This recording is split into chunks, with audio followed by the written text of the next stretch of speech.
أرأستا زينا محبر ጋዜጠኛታት ትግራይ ኣብ ልዕሊ ሰብሞያ ሚድያ TBS ዝተገበረ ማእሰርቲ ይኹነን ኢሉ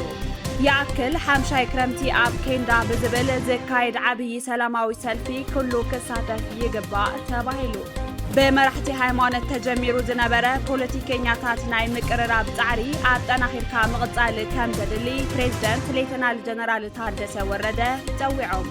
ኢራን ብዙሓት ሚስጥራዊ ሰነዳት እስራኤል ከም ዝሓዘት ገሊጻ ዝብሉን ካልኦትን ሰላምታና በብዘለኹም ወብጻሕኹም ክቡራት ተኸታተልቲ ኣኽሱማውያን መራኸቢ ሓፋሽ ሎምውን ከምቲ ልሙድ ካብ ትግራይ ክሳብ ዓለም ለኸ ፍጻመ ጽሩይ ሓበሬታ ናባኹም ክነቕርብ ኢና ንቪድዮና ላይክ ቻነልና ሰብስክራይብ ብምግባር ኣባል ቤተሰብና ይኹኑ ኣኽሱማውያን መራኸቢ ሓፋሽ ንቕሓት ንቐድም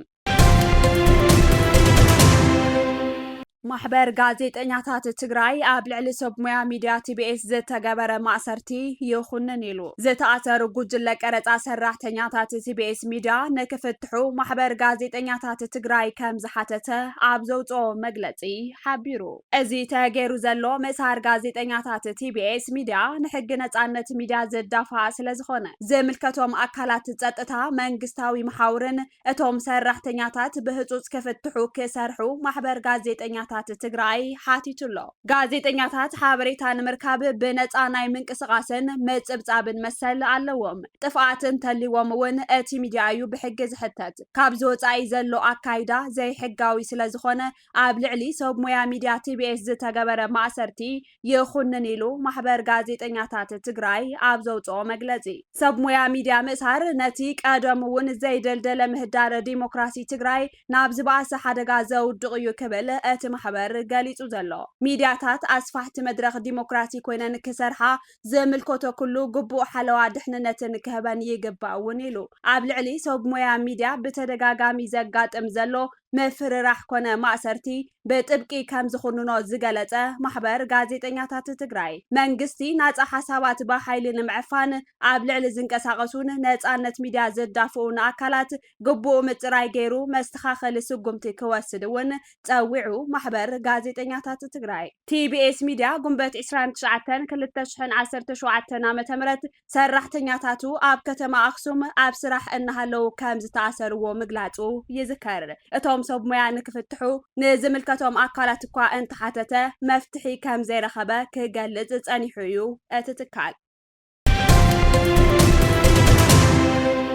ያክል 50 ክረምቲ ኣብ ኬንዳ ብዝብል ዝካየድ ዓብይ ሰላማዊ ሰልፊ ኩሉ ክሳተፍ ይግባእ ተባሂሉ ድምፂ ተመዛበልቲ ይሰማዕ 1674 መዓልትታት ተመዛበልቲ ኣብ ኬንዳ ኣለና 1674 መዓልትታት ዝተሰደዱ ኣብ ስቃይ ይርከቡ 1674 መዓልትታት ኣብ ኢድ ወረርቲ ዘሎ ህዝብና ኣብ ስቃይ ኣሎ ዝብሉን ካልኦትን ጭርሖታት ብምሓዝ ሰላማዊ ሰልፊ ከካይዱ እዮም ኣብ ርእሰ ከተማ ትግራይ መቐለ ከምኡውን ዋና ቤት ጽሕፈት ውድብ ሕቡራት መንግስታት ዓለም ኣብ ዝርከበላ ዋና ከተማ ስዊዘርላንድ ጀኔቫን ኣብ ዝካየድ ብዓይነቱ ንትሕዝቶን ፍልይ ዝበለን ጸላውን ዓብይ ሰላማዊ ሰልፊ ኩሉ ክሳተፍ ይግባእ ካብ 11 ክሳብ 13 ሰነ 2017 ዓ.ም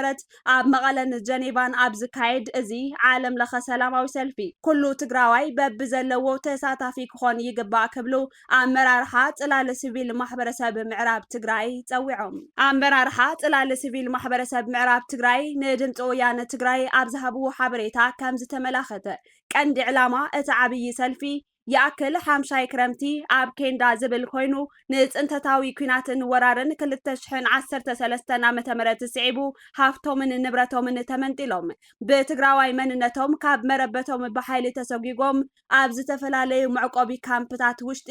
ዓድን ወፃእን ና50 ክረምቲ ኣብ ከርፋ ህይወት ዝርከቡ ኩሎም ግዳያት ብዘይ ምንም ቅድመ ኩነት ናብ መረበቶም ክምለሱ ዘጽውዕ እዩ ካብዚ ብተወሳኺ ኣብ ልዕሊ ተፈራረምትን ኣፈራረምትን ውዕሊ ፕሪቶሪያ ብፍላይ ኣብ ልዕሊ ፌደራል መንግስትን ማሕበረሰብ ዓለምን ጽዕንቶ ንምፍጣር እውን ዝዓለመ ከም ዝኾነ ገሊጾም ጉዳይ ተመዛበልቲ ጉዳይ ኩሉ ትግራዋይ እዩ ብዝብል መንፈስ ድማ ኣብ መላእ ትግራይን ኣውሮፓን ትርከቡ ኩለኹም ተጋሩን ፈተውቲ ትግራይን ኣብዚ ፈላማይ ኣብ ውሽጢ ዓድን ወፃን በጥምረት ዝግበር ታሪኻዊ ሰልፊ ተረኺብኩም ድምፂ ተመዛበልትን ስደተኛታትን ህዝብኹም ክትኾኑ ብክብሪ ንዕድም ኢሎም ኣለው። ካብዚ ዜና እንተይ ወፃና ኣብ ከተማ መቐለ 70 ካሪዕ ዓቂቦም ዝርከቡ ተመዛበልቲ ዞባ ምዕራብ ትግራይ ኣደራደርቲ ውዕሊ ፕሪቶርያ ናብ መረበቶም ከመልስዎምን ጊዜያዊ ምምሕዳር ትግራይ ድማ ትኩረት ሂቡ ክሰርሐሉን ፀዊዖም። ኣብ ምብራቅ ሱዳን ኣብ ቱንዳባሃን እምራኩባን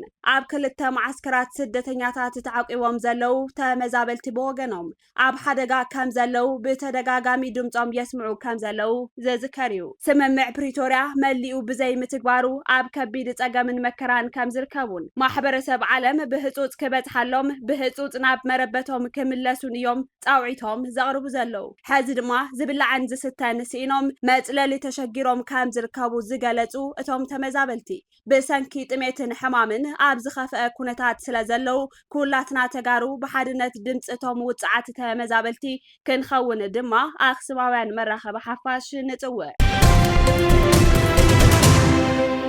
በመራሕቲ ሃይማኖት ተጀሚሩ ዝነበረ ፖለቲከኛታት ናይ ምቅርራብ ፃዕሪ ኣጠናኺርካ ምቕፃል ከም ዘድሊ ፕሬዝደንት ሌተናል ጀነራል ታደሰ ወረደ ፀዊዖም። እቶም ፕሬዝደንት እዚ ዝበሉ ካብ ተሳተፍቲ ንዝተለዓሉ ርእቶታትን ሕቶታትን ምላሽ ኣብ ዝሃብሉ እዋን እዩ። ቤት ፅሕፈት ብዙህነትን ርክባት ህዝብታትን ዘሰናድኦ መድረኽ ሰላም ትግራይ ዘሳለጠ እንትኸውን እቲ መድረኽ ኣብዚ ሕዚ እዋን ኣብ ትግራይ ውሑስ ሰላም ከይህሉ ዝገበሩ ፀገማት ንምፍታሕ ዓሊሙ ዝካየድ ዘሎ ምዃኑ እቲ ቤት ፅሕፈት ኣመላኺቱ። ኣብቲ መድረኽ ፕሬዝደንት ጊዜያዊ ምምሕዳር ትግራይ ሌተናል ጀነራል ታደሰ ወረደ ኣብዚ ሕዚ እዋን ኣብ ትግራይ ዘሎ ፖለቲካዊ ኩነታት ንትግራይ ዘጥፍእ ምዃኑ ብምንፃር ባዕልና ንባዕልና ዘጨፋጭፍ ኩነታት ከይፍጠር ክስራሕ ኣለዎ ኢሎም። ፖለቲከኛታት ዝፈጠርዎ ፀገም ቀንዲ ዋኒን ትግራይ ክርሳዕ ዝገበረ እዩ ዝበሉ ፕሬዝደንት ታደሰ ፀገም ትግራይ ብሓይሊ ከም ዘይፍታሕ ብኩሉ ኣንፈት ዘሎ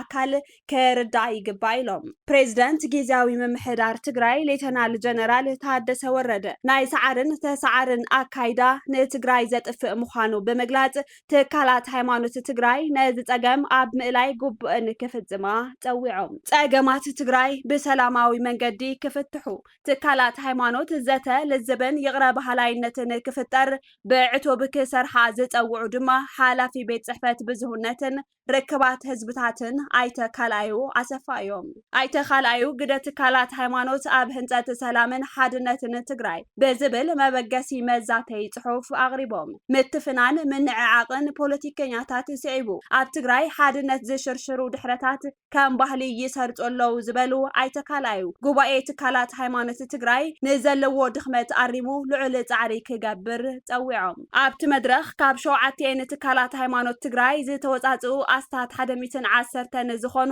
መራሕቲ ሃይማኖትን ሓለፍቲ ኣብያተ ፅሕፈትን ዘሳተፉ ምዃኖም ንምፍላጥ ተኻኢሉ። ኢራን ብዙሓት ሚስጥራዊ ሰነዳት እስራኤል ከም ዝሓዘት ገሊፃ። ሓደ በዓል ስልጣን ፀጥታ ኢራን ብዙሕ ሚስጥራዊ ሰነዳት እስራኤል ኣብ ኢዱ ከም ዝኣተወ ኣፍሊጡሎ። ሚኒስትር ፀጥታ ኢራን እስማኤል ካጢብ ኣብ ሃገራዊ ቴሌቪዥን ቀሪቡ ኢራን ብዘካየደቶ ዕውት ኦፕሬሽን ምስ ናይ እስራኤል ፕሮግራም ኒውክሌር ዝተኣሳሰሩ ሓዊሱ ብርክት ዝበሉ ሰነዳት ከም ዝሓዘት ገሊፆም። እቲ ሚኒስትር ኣብ ዘስምዖ መደረ ኣብ ወተሃደራዊ ኒውክሌራዊ ሳይነሳዊ ዘርፍታት ብርክት ዝበሉ ሰነዳት እስራኤል ከም ዝበፅሖም ሓቢሮም። እቲ ሓበሬታ ብኸመይ ናብ ኢድ ኢራን ከም ዝኣተወ ዘይገለፀ እቲ ሚኒስተር ካብቲ ዝተረኸበ ሓበሬታ እስራኤል ኣብቲ ዞባ ዘለዋ ቁፅሪ ኒውክሌራዊ ቦምቢ ዘንበበሉ ገለ ካብቲ ሰነዳት ኣብ ቀረባ እዋን ንህዝቢ ክገልጽ ምዃኑ ተዛሪቦም። ክቡራት ተኸታተልቲ ኣክሱማውያን መራኸቢ ሓፋሽ ናይ ሎም ዕለት 2 ወርሒ 10 2017 ዓ.ም ምድላዋት ዜና ኣክሱማውያን እዞም ክትከታተልዎም ዝፀናሕኹም ይመስሉ ነይሮም። ምስ ዝተረፉ ምድላዋት ኣክሱማውያን ቴሌቪዥን ሰናይ ፃንሒት